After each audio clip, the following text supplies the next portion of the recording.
Hello, Alabama fans. Welcome to the BOL Recruiting Show. I'm BamaOnLine publisher Tim Watts, and with me is Andrew Bone, recruiting editor. Andrew, it feels like we haven't did a breaking commitment in months, right? We haven't did a breaking commitment podcast. We did so many. We actually got a studio apartment to shoot those in July, but here we are, a couple weeks after, and Alabama gets their second four-star quarterback in the 2026 class, and I think it's a great addition.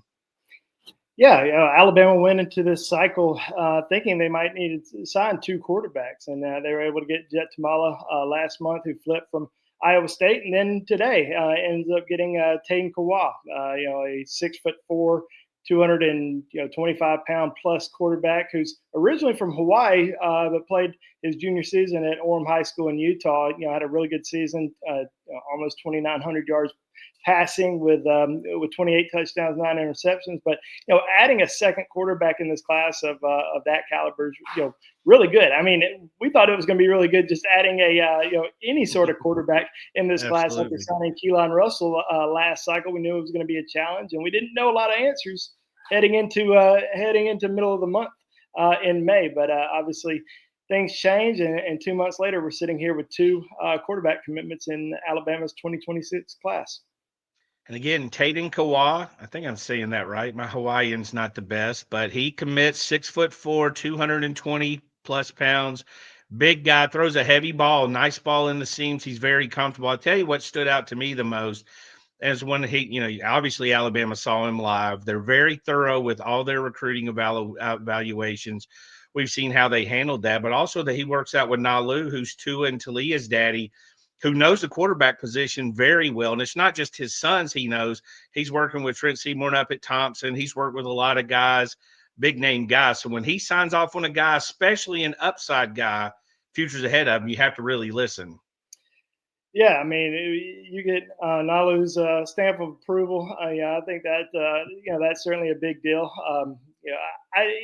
Nalu and his wife Diane were such a big part of the recruiting cycle this year for Alabama.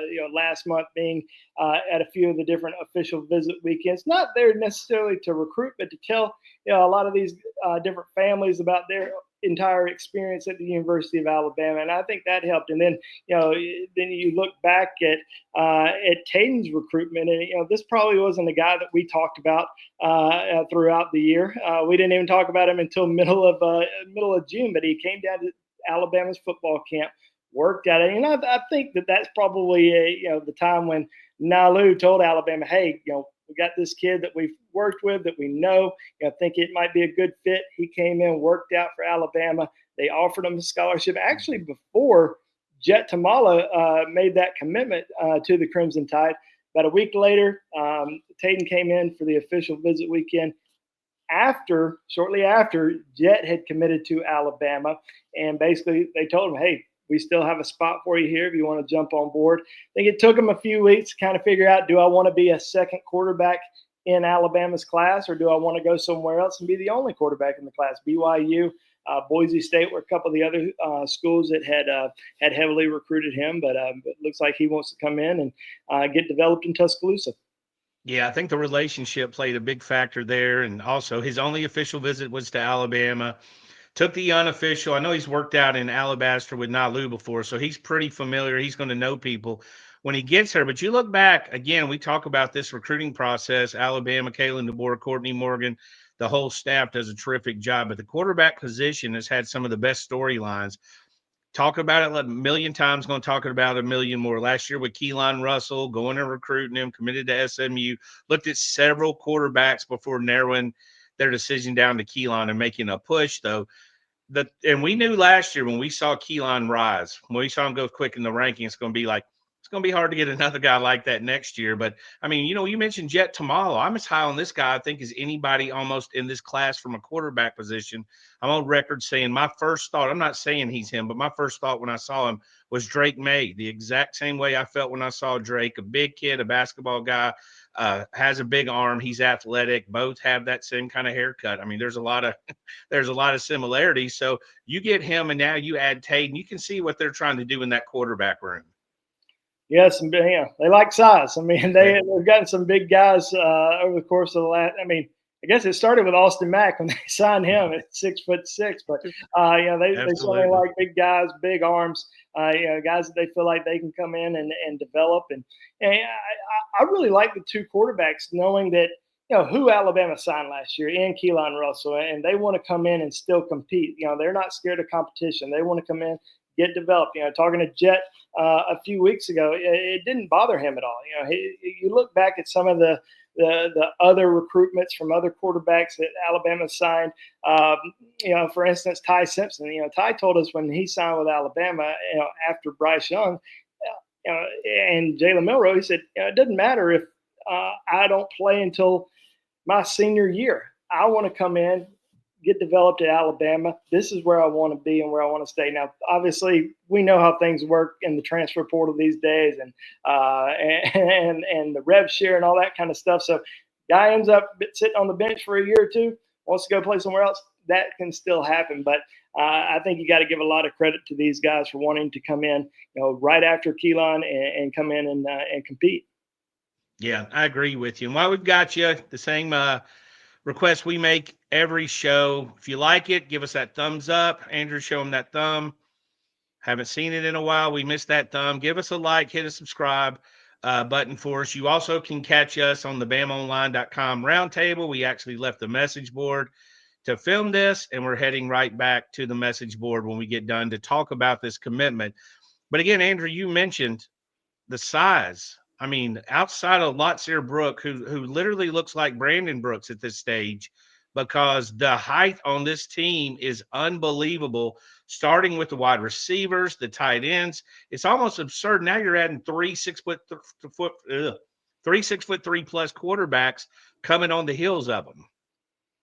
Yeah, I mean, it almost looks like a basketball team. With the wide receiver group, the defensive back group. I mean, there's going to be a lot of size, a lot of competition, over the course of these next, these upcoming years. I mean, you got to think in the next.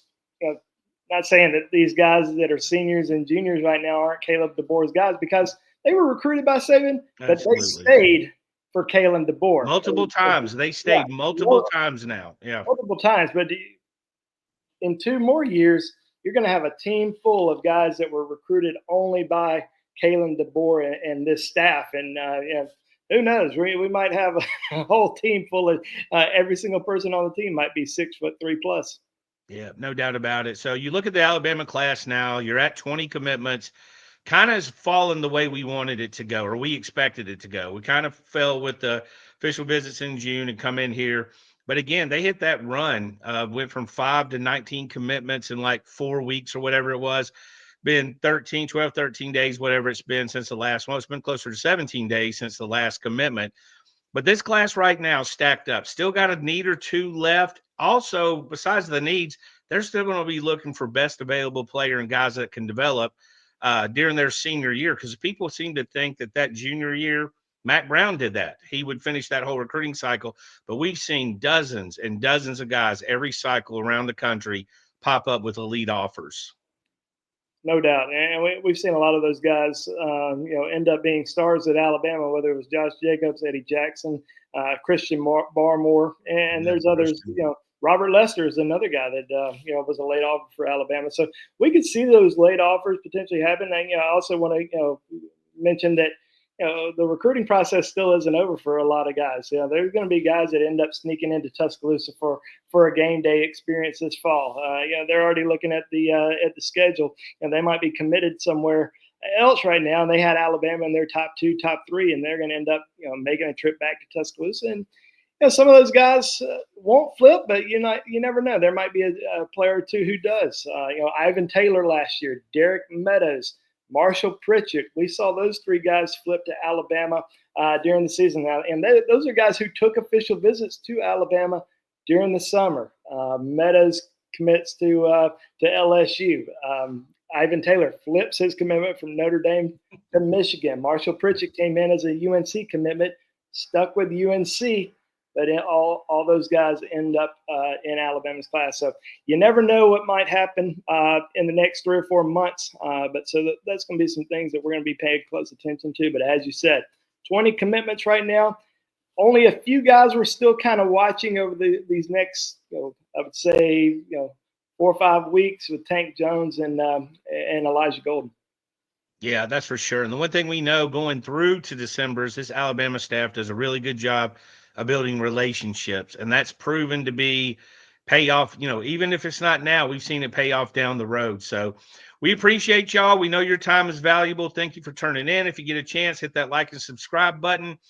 And if you want to talk to me and Andrew 24/7, almost literally, you can catch us on the BamaOnLine.com roundtable. Andrew Bone, get us out of here. Yeah, thank you guys for watching today. Hope you all have a great rest of your week, and come check us out, BamaOnLine.com.